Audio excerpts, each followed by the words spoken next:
Cumprimente, irmãos, com a paz do Senhor Jesus, amém? Amém. Quem está alegre com Jesus, dá glória a Deus. Aleluia. Eu também estou muito alegre com o Senhor.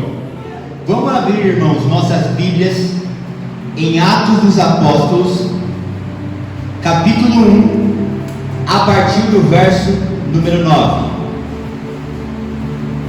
Vai ali no Novo Testamento, Mateus, Marcos, Lucas, João.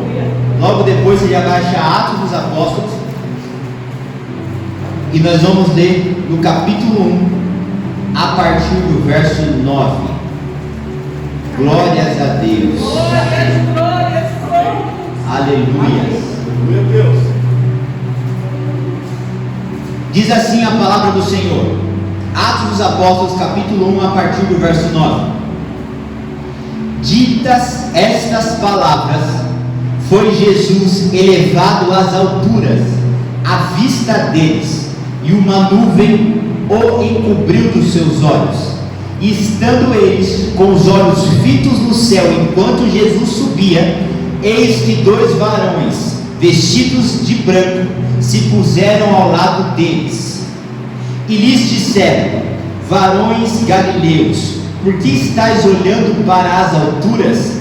Esse Jesus que dentre vós foi assunto ao céu, virá de modo como viste subir. Amém? Pode tomar o seu lugar em nome de Jesus. O tema da palavra de hoje é a volta de Jesus. Hoje nós vamos aprender um pouco mais sobre o que a Bíblia diz a respeito da volta do nosso Senhor. E o texto que nós acabamos de ler conta sobre a ascensão de Jesus, ou seja, o texto que nós acabamos de ler fala sobre o momento em que Jesus foi recolhido aos céus. Muito se fala sobre a vinda, primeira vinda, mas pouco é falado sobre a segunda vinda, pouco é falado sobre a volta do Senhor. Se nós pegarmos um cristão e falarmos para ele contar a respeito da vida e trajetória de Jesus, o cristão ele vai falar sobre os milagres, sobre os sinais, sobre a salvação, mas poucos cristãos sabem de forma profunda como será a volta do Senhor, o porquê que ele vai voltar, e é essa matéria que a gente vai aprender aqui nessa manhã. Nós acabamos de ler um texto que fala que os discípulos estão olhando para o Senhor, e o Senhor ele é recolhido, ele começa a subir aos céus, e ele some no meio das nuvens. E aí os discípulos ficaram espantados com aquilo que eles viram. E a Bíblia fala que apareceu dois varões vestidos de branco, ou seja, um servo de Deus tem que estar sempre ataviado, tem que estar sempre alinhado. Você não vai ver nunca a palavra falando a respeito de alguém que está trazendo um comunicado de Deus, e não falando que aquela pessoa está ataviada com as vestes alvas como a neve e brancas como a lã. E a Bíblia fala que esses dois varões olham para os discípulos e falam: por que vocês estão tão espantados? Ou seja, discípulos, vocês não entenderam ainda que esse não é o fim, esse mesmo que está sendo recolhido voltará. O que isso me ensina e deve te ensinar é que a história de Jesus não acabou na cruz. A história de Jesus ainda continua, ele está vivo e mais, ele voltará para buscar a sua igreja. Nós temos que ter essa esperança queimando no nosso coração, que ele não somente morreu, mas ao terceiro dia ressuscitou, subiu aos céus e está sentado à direita de Deus. Isso nós sabemos, mas após isso a Bíblia coloca uma vírgula e fala: e ele voltará para buscar a sua igreja. Quando uma criança vai ter uma excursão na escola, ela nem dorme direito, ela fica ansiosa.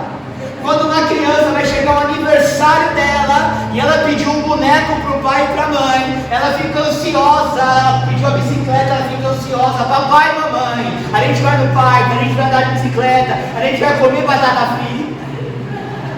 O que eu quero te trazer é que a mesma ansiedade que uma criança tem no coração sobre algo que vai acontecer, que ela muito espera e deseja, o Senhor quer colocar de volta no nosso coração a ansiedade e a espera de aquilo que nós mais desejamos vai acontecer. E isso não é ouro, isso não é prata, mas essa é a volta do nosso Senhor. Porque tem muito cristão que vem para a igreja e a esperança dele é a casa, o carro, o relacionamento, as bênçãos e a vitória.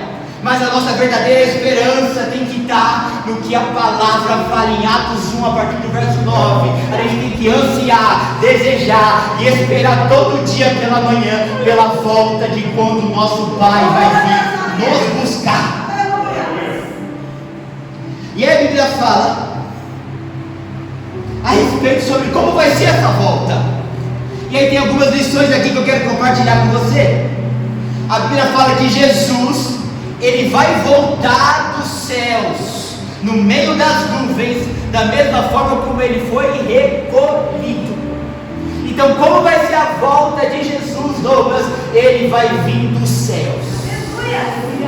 Ah, gente, vocês não estão entendendo. Quando a gente olha, pastor Sérgio, o presidente dos Estados Unidos se apresentando, entrando naqueles carros, naqueles Rolls Royce pretos, e eles são escoltados, é uma carreata de carro, e a Casa Branca paralisada, e é sniper, o mundo para. E a gente já se admira com isso.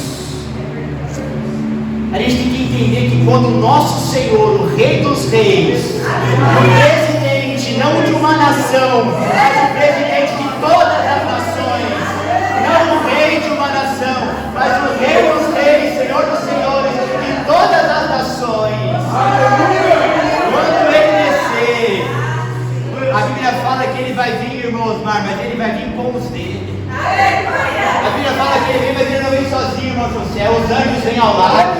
E a carreata que ele vem, vocês não têm noção. O olho não viu, o ouvido não ouviu, e nunca chegou ao coração do homem. Se para buscar o servo Elias, ele mandou carruagem de fogo, cavalos de fogo, imagina como que não vai ser quando ele mesmo vier.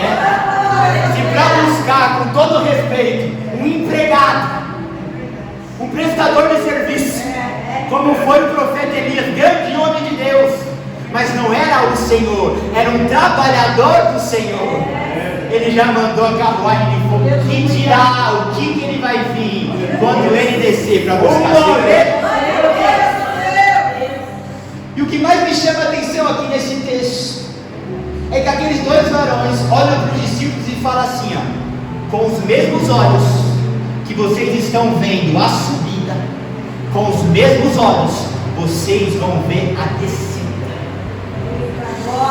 Então isso mostra que tanto o ímpio como o justo verá a volta.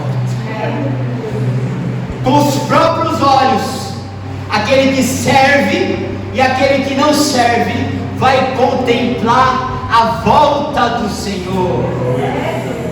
Só que o que cada um vai sentir no coração? Para o crente, eu estava certo.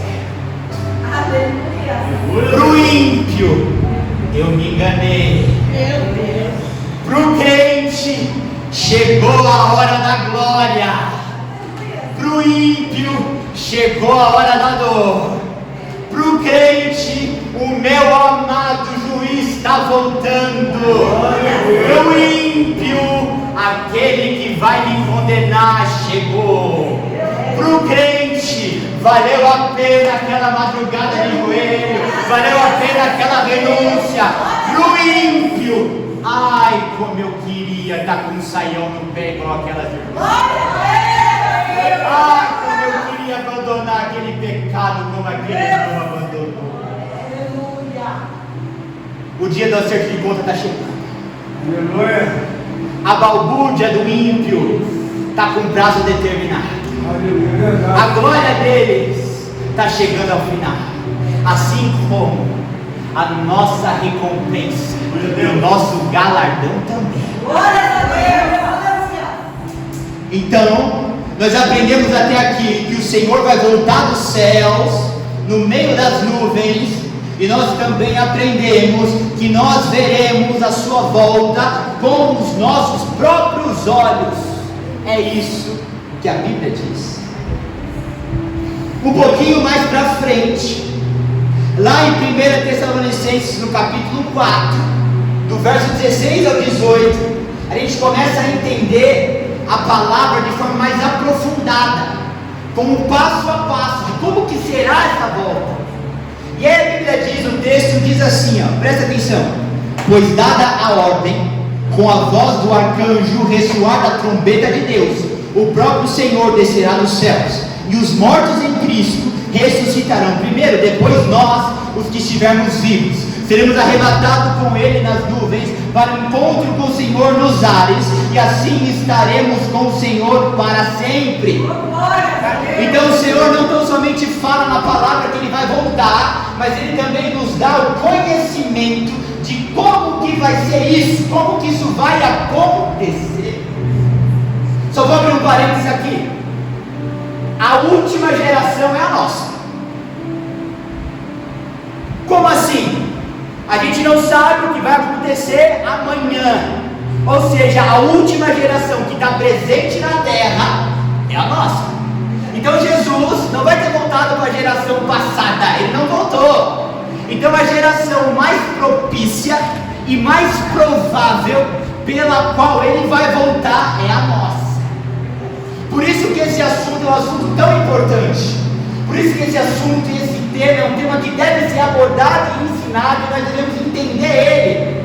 E por quê? Porque nós não sabemos como será o amanhã, e nem se existirá o amanhã, porque a Bíblia fala que ele vai vir quando ninguém estiver esperando, não abrir e fechar de olhos. Então nós, momentaneamente, somos a última geração.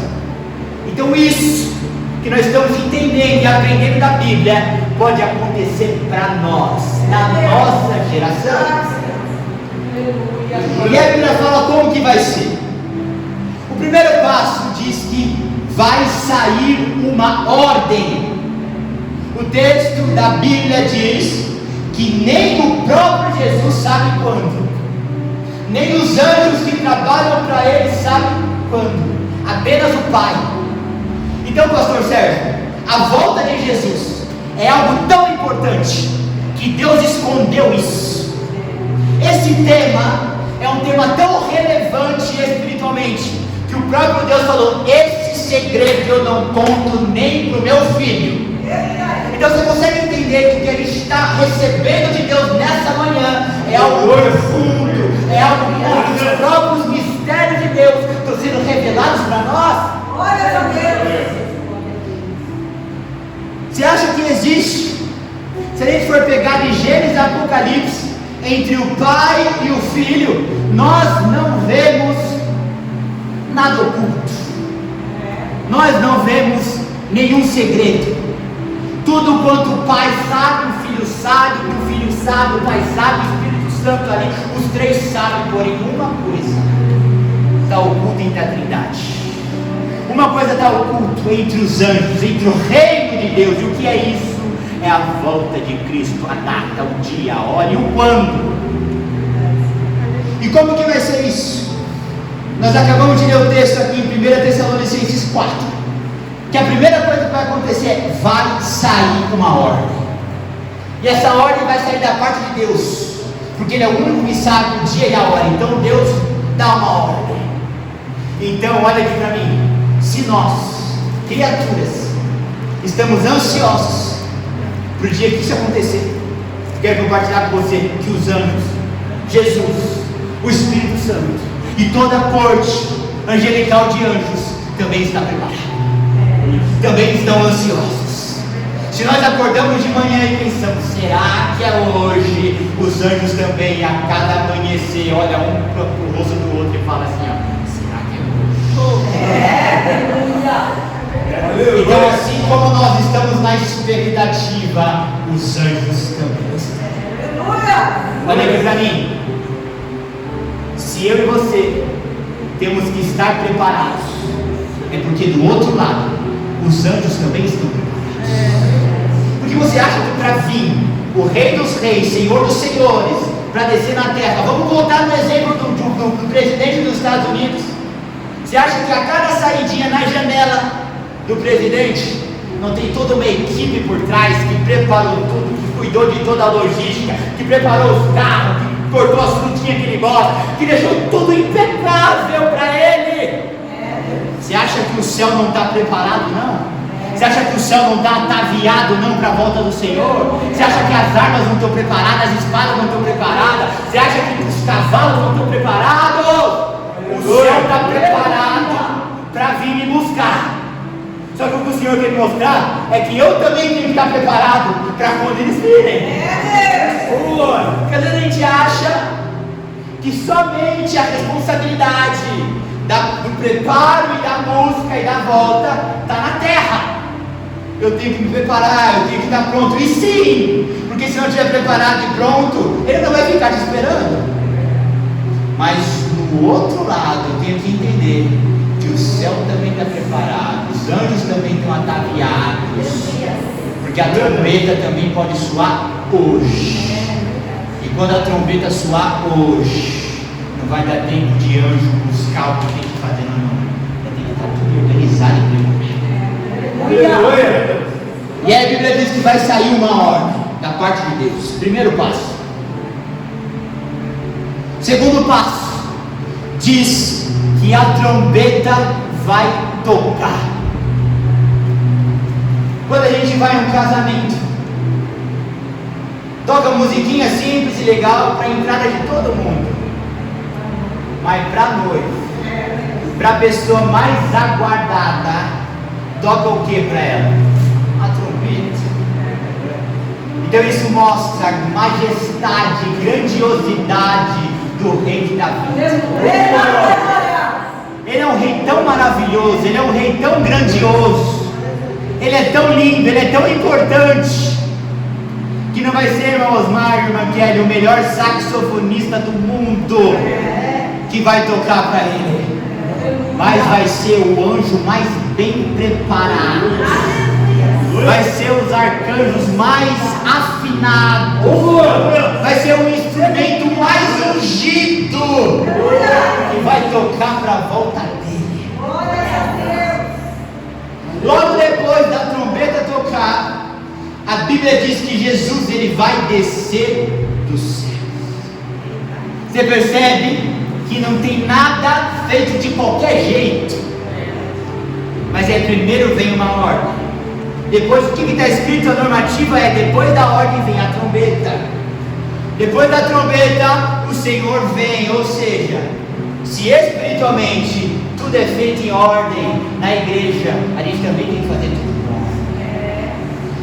Se espiritualmente tudo é feito na prerrogativa, seguindo as instruções e seguindo o que está escrito, se a própria volta do Senhor segue o que está escrito, por que eu e você não vamos seguir o que está escrito?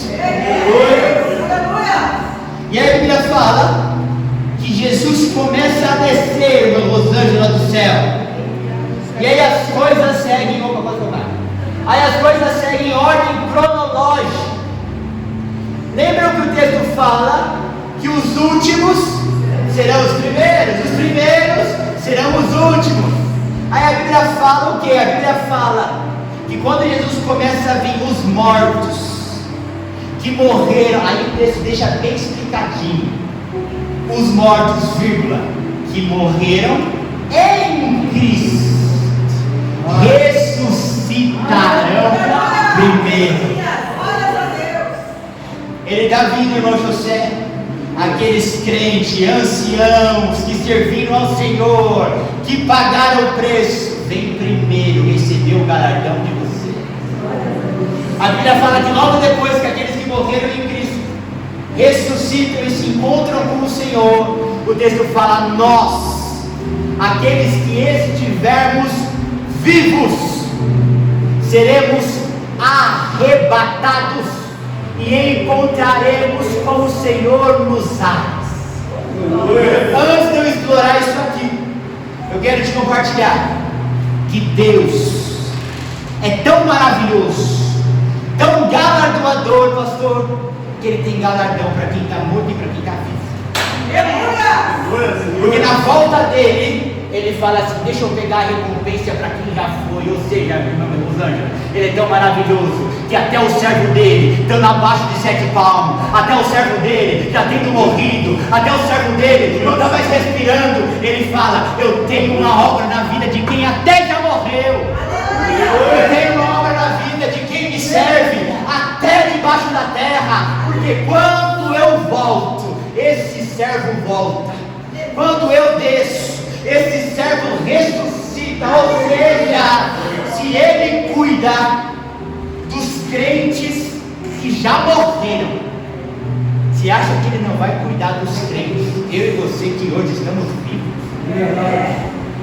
E aí o texto fala que depois que os mortos em Cristo ressuscitam, ele tem galardão até para o crente morto. Nós que estamos vivos seremos o quê? Arrebatados.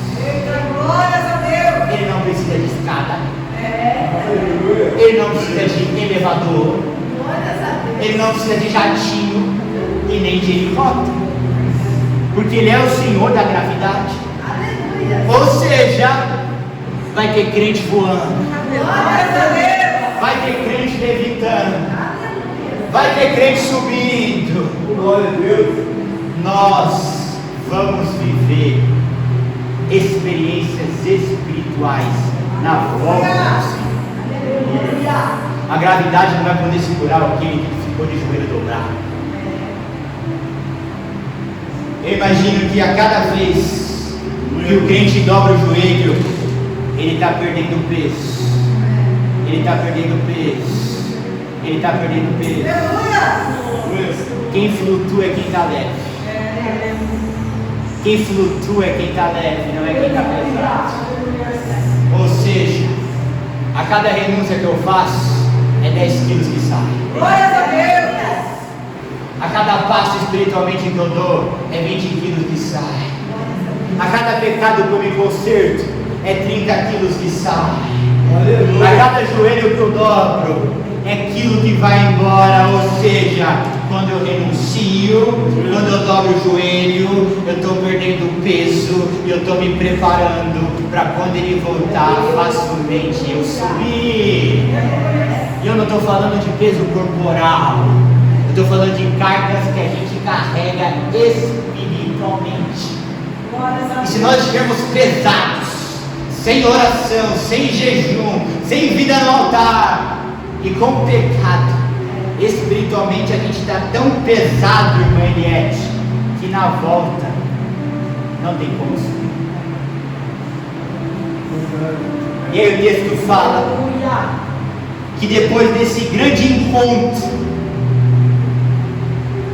ele não começou a festa deixando nenhum crente para trás. Ele não começou a festa falando assim, ó, o que morreu, não, ele pega o que morreu, vem. Ele pega o que está vivo, vem.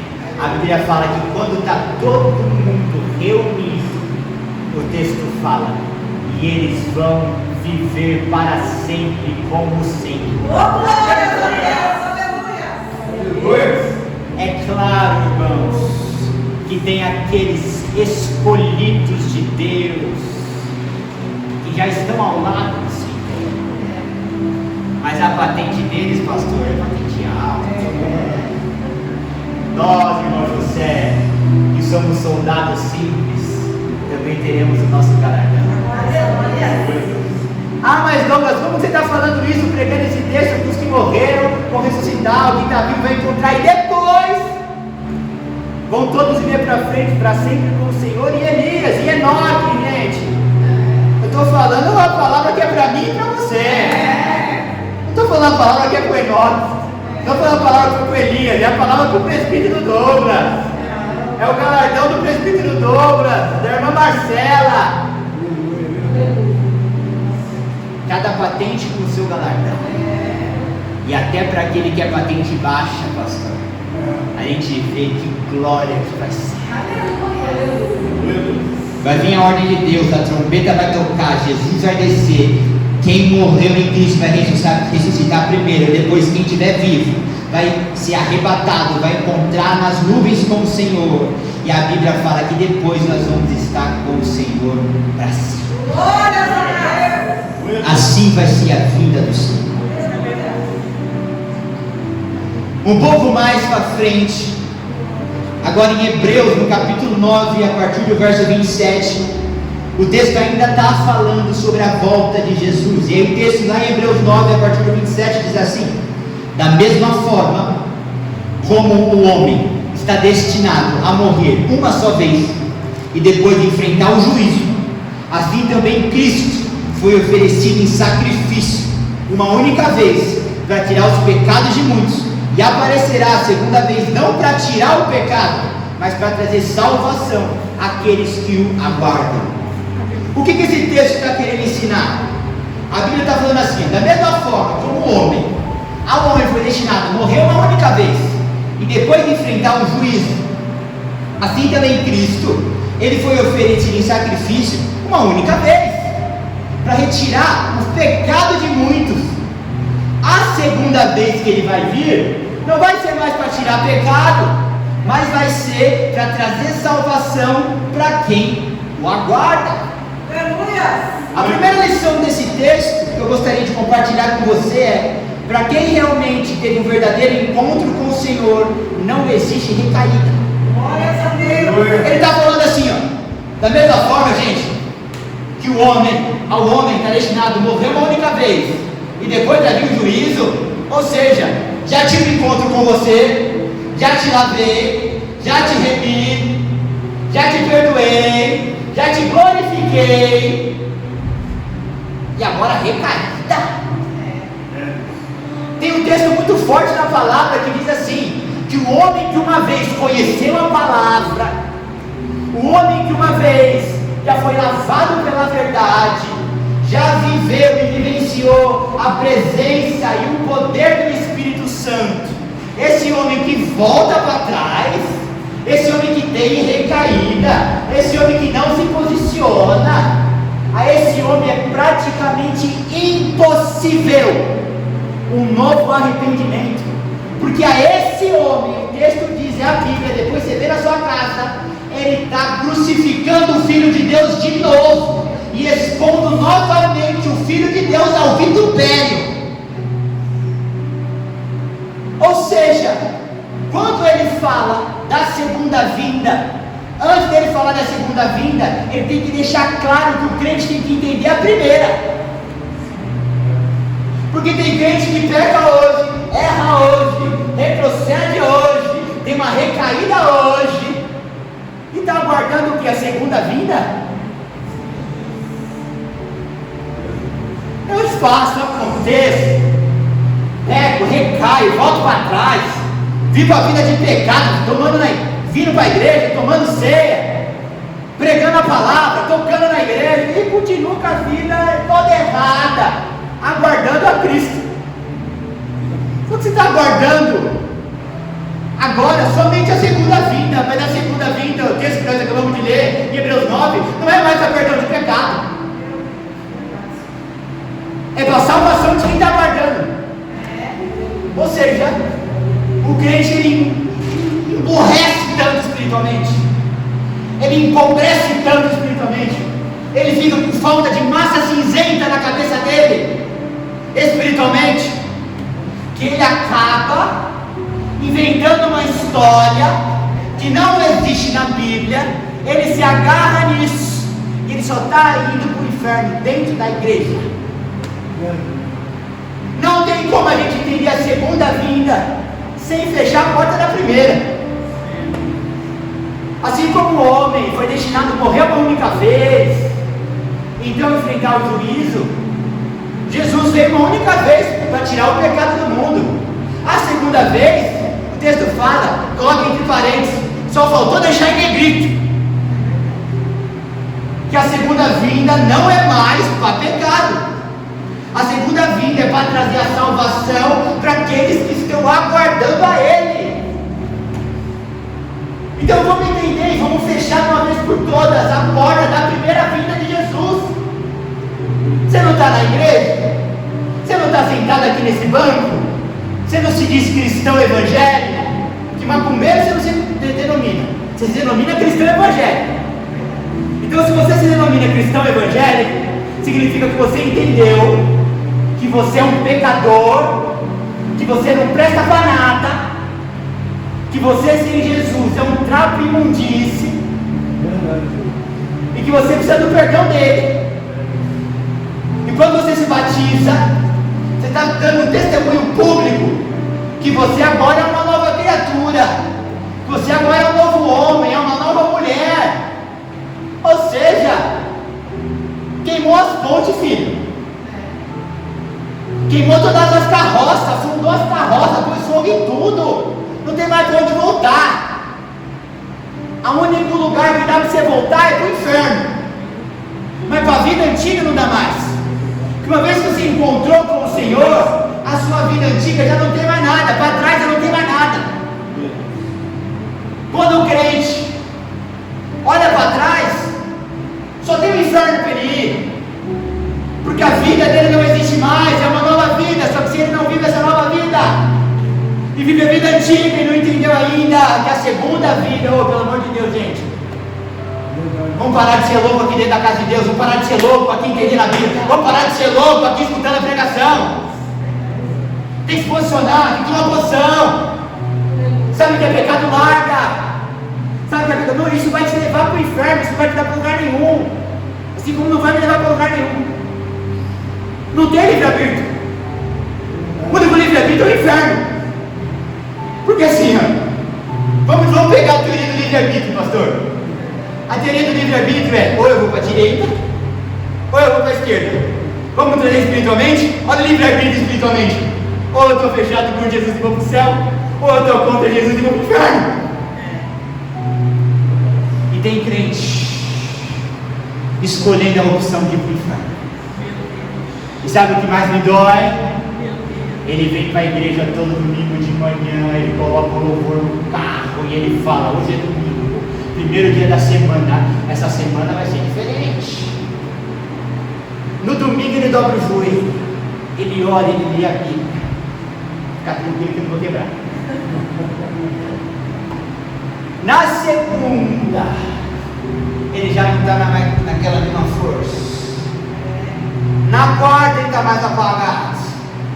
Na quinta ele está cambaleando. Na sexta ele cai no pagode. No sábado ele cai no pecado. Mas no domingo ele volta para a igreja, confiando na segunda volta, confiando na nova oportunidade. Ô louco, Hebreus 9, segunda volta é para quem é santo, não é para quem está em pecado. A história do pecado já tinha que ter sido resolvida há faz tempo. Lá quando você levantou sua mão e falou: te aceito como meu Salvador e Salvador. E aí o texto diz, deixa muito claro, que não existe recaída. A única recaída que você pode dar é para o lago de enxofre. E a segunda vinda, entendemos a primeira, agora vamos entender a segunda vinda dele. A segunda vinda do Senhor não é mais para converter o crentezinho rebelde. Quem nunca escutou um cristão fazendo uma pergunta assim: mas depois que ele vir, ele vai à igreja, será que quem ficar vai ter uma nova chance? A gente já escuta isso, as pessoas perguntam isso, as pessoas têm essa dúvida: será que quando ele vir e quem ficar, eu sei que vai ter os períodos de tribulação, vai ter tudo, mas quem ficar vai ter a segunda chance? Quem ficar é porque não está preparado, é porque não ficou. Quem ficar, a chance que tinha, não aproveitou. Então o crente não tem que ficar preocupado e se perguntando se depois da segunda vinda vai ter chance. Tem que se preocupar se vai dar pronto na primeira volta dele. Porque eu não sei se o crente que se pergunta isso, ele entendeu que quando ele voltar, irmãos, se o Senhor Jesus voltar, ele não vai deixar o pastor Sérgio aqui na terra para pregar para o cristão que não tomou a decisão quando tinha que tomar e que está esperando a segunda chance. Os pastores vão subir Os levitas vão subir. As anciãs, as mulheres de oração vão subir. As crianças que serviam a Deus vão subir. Você vai olhar para a esquerda, vai ter ímpio. Vai olhar para a direita, vai ter ladrão. Vai olhar para frente, vai ter assassino. Vai olhar para trás, vai ter estuprador. Só vai ter gente que não presta. Porque os crentes lavados, remidos, já estão com o Senhor para sempre, recebendo galardão. Glória a Deus, aleluia. E aí o crente que ficar é porque é sem vergonha. Então se é crente sem vergonha, vai ficar com sem vergonhas. O crente que ficar é crente pilantra. E o lugar de pilantra é com pilantra, porque o lugar de santo é com santo, e já foram recolhidos. Glórias a Deus, aleluia. Vamos aprender um pouco mais. Lá em Mateus, no capítulo 24, a Bíblia diz assim, 24 a partir do verso 36. Quanto ao dia e à hora ninguém sabe, nem os anjos dos céus, nem o Filho, senão somente o Pai. Como foi nos dias de Noé, assim também será na vinda do Filho do Homem. Pois nos dias anteriores ao dilúvio, o povo vivia comendo e bebendo, e se casando, e se dando em casamento, até o dia em que Noé entrou na arca, e eles não perceberam, até que veio o dilúvio, e o levou a todos. Assim acontecerá na vinda do Filho do Homem. Esse texto de Mateus 24, a partir do verso 36, está falando sobre a volta de Jesus. E aí o texto fala que a volta de Jesus vai ser semelhante ao que aconteceu no tempo de Noé.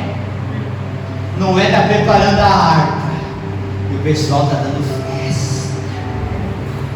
Noé está preparando a arca, Noé está pagando o preço, está suando, está ralando, está com a mão cheia de calo. É o crente indo para a igreja, servindo ao Senhor, obedecendo a Cristo, pagando o preço do azeite, pagando o preço do óleo, pagando o preço da comunhão.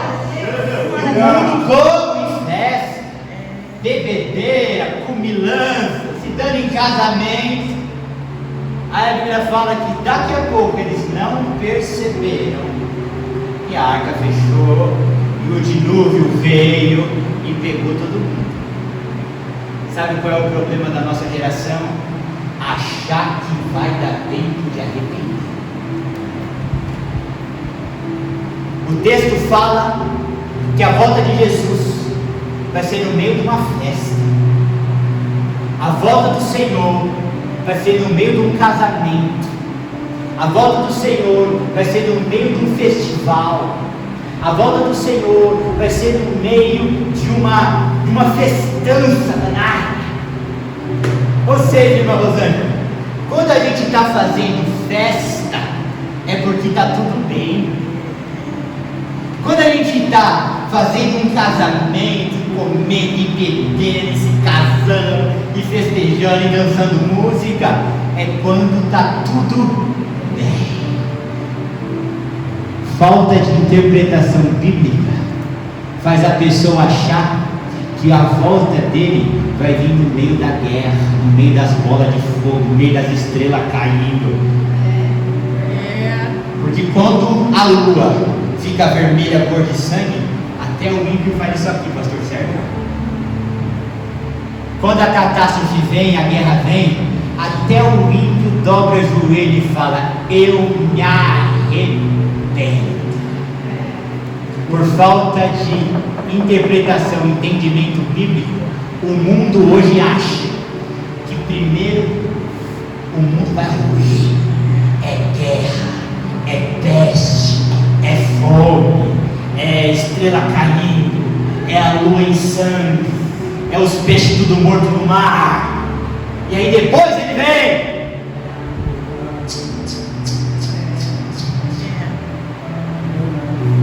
É um dia ensolarado, um domingo de sol, a picanha na churrasqueira, canto, do jeitinho que o ímpio gosta. As crianças, tudo pulando na piscina de boia, o bolinho gelado na geladeira e a coquinha, irmão Osmar, esperando os ímpios pós-farra na piscina. Aí vem o Rei dos Reis e Senhor dos Senhores, e eles são pegos desprevenidos. Eu vou te provar mais pra frente que vai ter guerra, que vai ter lua, que vai ter tudo, só não vai ter o tempo para se arrepender. Hoje não está tudo bem? Hoje a gente está aqui feliz, legal, todo mundo hidratado. Espero que você tenha tomado um ótimo café da manhã. Está aqui, nossa, que domingo de sol, pastor. Vamos sair daqui e comer uma feijoada. Ô glória! É num dia semelhante a esse que ele vai vir. É num dia semelhante a esse que ele vai voltar. A Bíblia está falando que é um dia quando tudo parece normal, quando tudo parece bem, que vai acontecer a volta dele, que vai acontecer o acerto de contas. A Bíblia fala, irmão José, que a volta dele vai ser como a vinda de um ladrão. Ou seja, a vinda de um ladrão é de noite, a pessoa está dormindo e não dá tempo de ouvir barulho, ano que vem já foi surpreendido. Ou seja, a volta dele vai ser quando tudo tiver. Um ladrão, quando vem de noite, ele vem no silêncio, ele não vem fazendo barulho. E o crente acha que vai dar tempo de se arrepender, porque vai ter trovão, vai ter choro, vai ter clamor, vai ter catástrofe natural. Mas eu vou te provar, estou antecipando o que vai acontecer, me deixa ansioso, mas eu vou te provar que vai ter tudo isso: catástrofe, problemas naturais, terremotos. Vai ter terremoto. Mas quando eles acham que o terremoto chegou e dá tempo de se arrepender, Jesus já veio.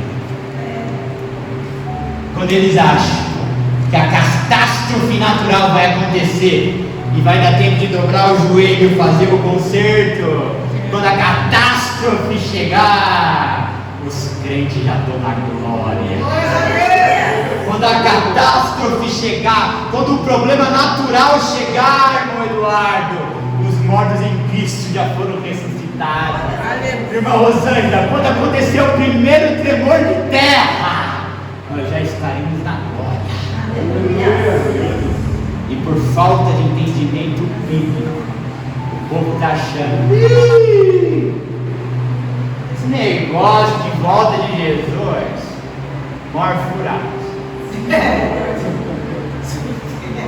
Eu acho que se ele realmente vai vir, é daqui uns 500 anos. A Bíblia não fala negócio de terremoto, negócio de lua em sangue, umas catástrofe natural. Olha o solzão que está lá fora, irmão. Talvez meus tataranetos vai pegar isso aí. Isso aí não é problema meu. Não vai ser quando a tempestade chegar, vai ser quando tudo estiver bem. O melhor dia para ele voltar é hoje. O melhor dia para ele voltar é hoje, é agora.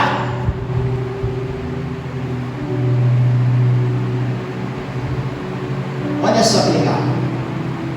Eu quero falar para você sobre as catástrofes naturais que as pessoas falam sobre a vinda dele. Achei aqui, ó, catástrofes naturais.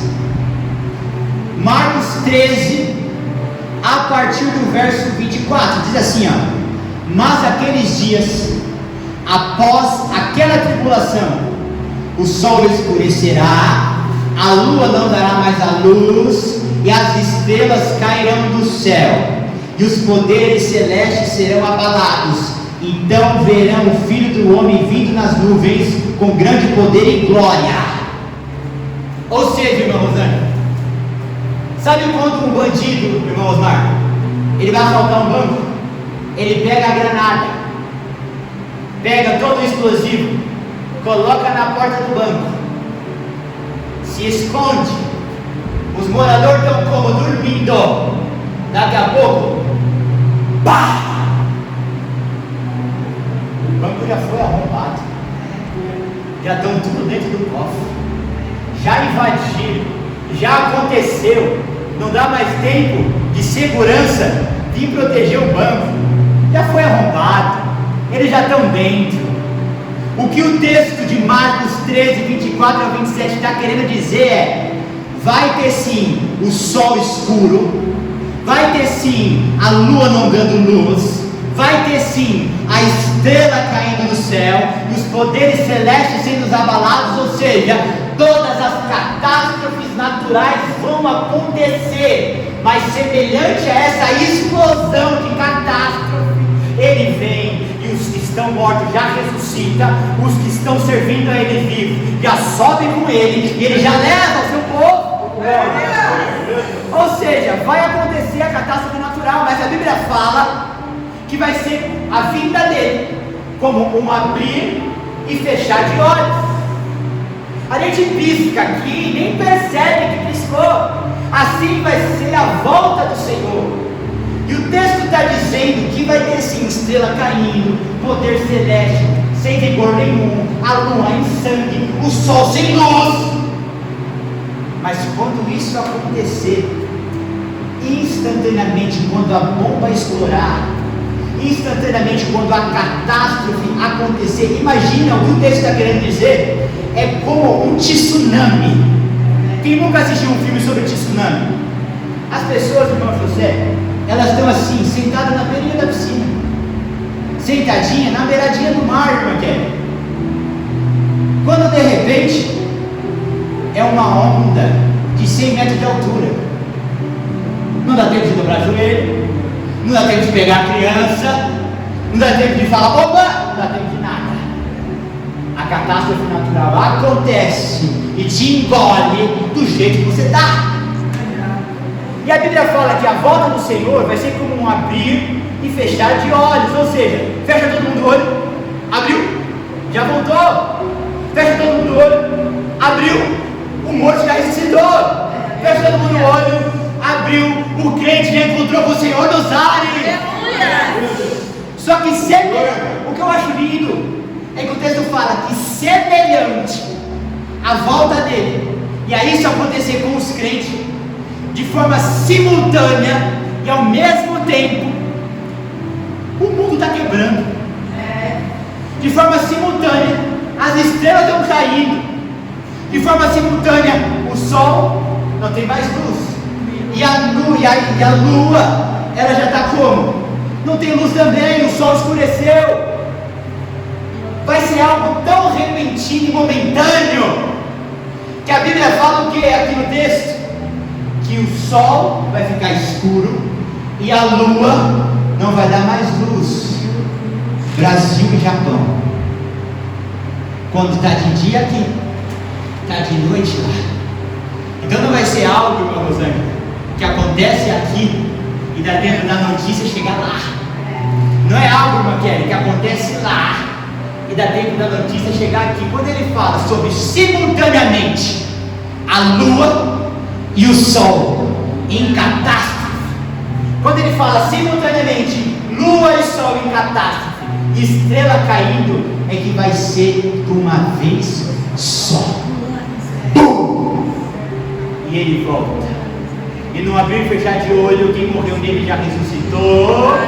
Os crentes que estão servindo já encontraram com ele no ar, já recolheu a igreja, vamos embora. Acabou. Deixa eles para trás. Deixa eles aí. Aí o crente, por não entender isso, o que ele faz? Ele fala assim: não, mas pera lá, vai dar um tempinho de eu me arrepender, vai dar para dar um jeitinho, vai dar, vai dar. Você já pregou a palavra para alguém e a pessoa falou assim: ó, ainda não é a hora, ainda olha para o pastor e fala assim: ó, eu vou aceitar Jesus. Mas ainda não é ainda não sentia, sabe aquele? Não sentia ainda.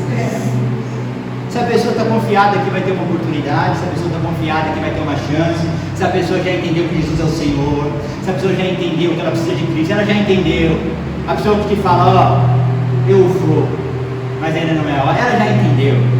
A fichinha, ó, já começou a cair, mas ela acha que primeiro vai ter uma catástrofezinha aqui, primeiro vai ter guerra, depois vai ter rumor de guerra, lá em Mateus, depois vai ter fome. Agora é só o princípio das dores. O momento da volta vai ser tudo ruim, tudo explodindo ao mesmo tempo, sem ninguém ter tempo de fazer nada, e ele voltando. Glória a Deus. E esse mesmo texto de Mateus 13 fala algo lindo e diz assim, ó: e quando isso acontecer e ele voltar, ele vai enviar os seus anjos, que vão reunir os seus eleitos dos 4 ventos, dos confins da terra até os confins dos céus.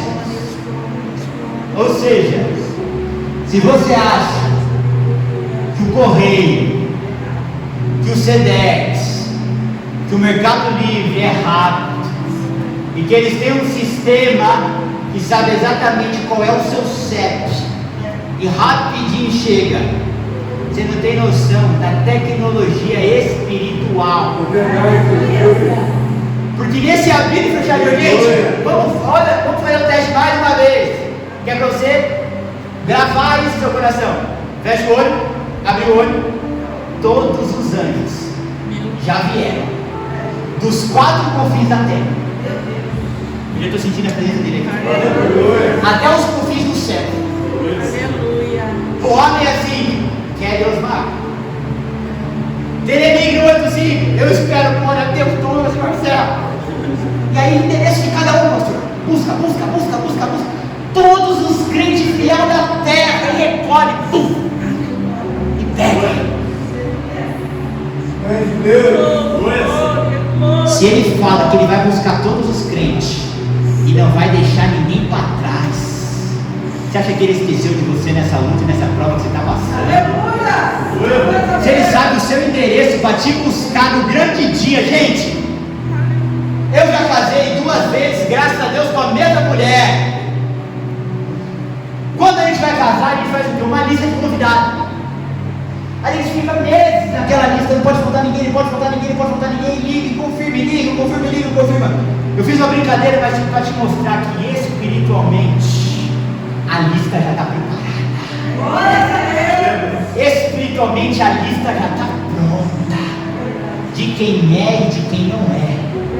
Por quê? Não é no abrir e fechar de olhos, irmã Rosângela. Então não vai dar tempo do anjo consultar. E aí, irmã Rosângela Araújo? Tá ou não tá? A lista já está pronta. É no abrir e fechar de olhos. Já está preparada a lista. Aí agora a pergunta que fica é: o seu nome está nela ou não está? A lista já está pronta, mas você aceitou o convite ou não? Não adianta nada eu te convidar para o meu casamento e você não aceitar o convite, e você não querer comparecer nele. O Senhor já tem a lista, já encaminhou a lista, mas muitas pessoas ainda não confirmaram a presença. Para eu terminar, depois de tudo que eu te falei, a gente chega no texto-chave, que é o texto de 2 Pedro, capítulo 3, a partir do verso 11, que diz assim, falando sobre a segunda volta de Jesus: visto que tudo será assim desfeito, que tipo de pessoa é necessário que vocês sejam? Vivam de maneira santa e piedosa, esperando o dia de Deus e apressando a sua vinda. Naquele dia os céus serão desfeitos pelo fogo, os elementos se derreterão pelo calor. Todavia, de acordo com a sua promessa, esperamos novos céus e nova terra, onde habita a justiça. Aqui em 2 Pedro, capítulo 3, a partir do 11, está falando assim, ó: visto que tudo isso vai acontecer, visto que tudo isso que a gente aprendeu nessa manhã vai acontecer, o texto fala assim, ó: que tipo de pessoa é necessário que vocês sejam? Visto que tudo isso vai acontecer, que tipo de pessoa eu e você precisamos ser, para na volta dele, a gente subir e não ficar. Aí o texto fala que tipo de pessoa que nós devemos ser, e aí o texto diz que nós devemos viver de maneira santa e piedosa. Eu quero só ficar com a primeira parte: santa. Quando a gente vai definir uma pessoa, fala assim, defina a pessoa tal em uma única palavra. Meu Deus. A gente fala a coisa mais importante a respeito daquela pessoa. Se a gente tiver que escolher uma única característica da pessoa e definir ela naquela única característica, mas eu posso 3 palavras, não é uma. A gente vai buscar a característica e a palavra mais importante para definir. E quando a gente tem mais de uma palavra para falar, a primeira que a gente solta é ainda mais importante, porque a boca fala e o coração está cheio. Então a primeira palavra que a gente solta é a palavra mais importante. E aí nesse texto fala assim, mas como que deve ser a pessoa que na vinda de Jesus vai ser arrebatada e vai morar no céu? A primeira palavra que sai é santa. É por isso que essa igreja, é por isso que esse ministério fala tanto sobre santidade, fala tanto sobre pecado, fala tanto sobre renúncia e fala tanto sobre vida no altar. Porque só vai ter 2 opções: ou é o céu ou é o inferno. Só vai ter 2 opções: ou é você ser arrebatado e ir morar com ele no céu, ou você ficar na catástrofe e não se salvar. Só existem 2 opções. E o que vai dizer se a pessoa vai para a opção A, para a opção B? O que vai dizer se a pessoa vai ser salva ou vai ser condenada? O que vai dizer se a pessoa vai ser arrebatada? Se ela vai ficar? Uma única palavra: santidade.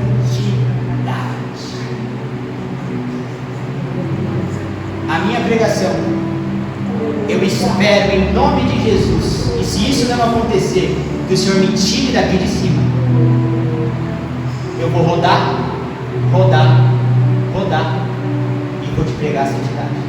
Glória a Deus, aleluia. Pastor Sérgio, eu espero que nunca seja mudado, porque também, se mudar, o Senhor também vai tirar ele. Ele vai rodar e vai cair aonde? Na santidade.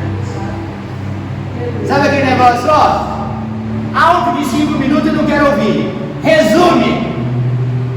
O resumo aqui, que está falando de quem é de verdade e quem é de mentira. O resumo que está falando aqui de quem vai entrar no céu e de quem vai para o inferno, em uma palavra, resume aí, Bíblia: santidade. Hoje, esse púlpito pode ser chato. Hoje, esse púlpito ele pode ser maçante. Mas quando a trombeta tocar, você vai lembrar, Glória a Deus, aleluia. Quando a trombeta tocar, você vai falar assim: ainda bem que eles não ficaram só rodando ali em cima e falando de casa, de carro.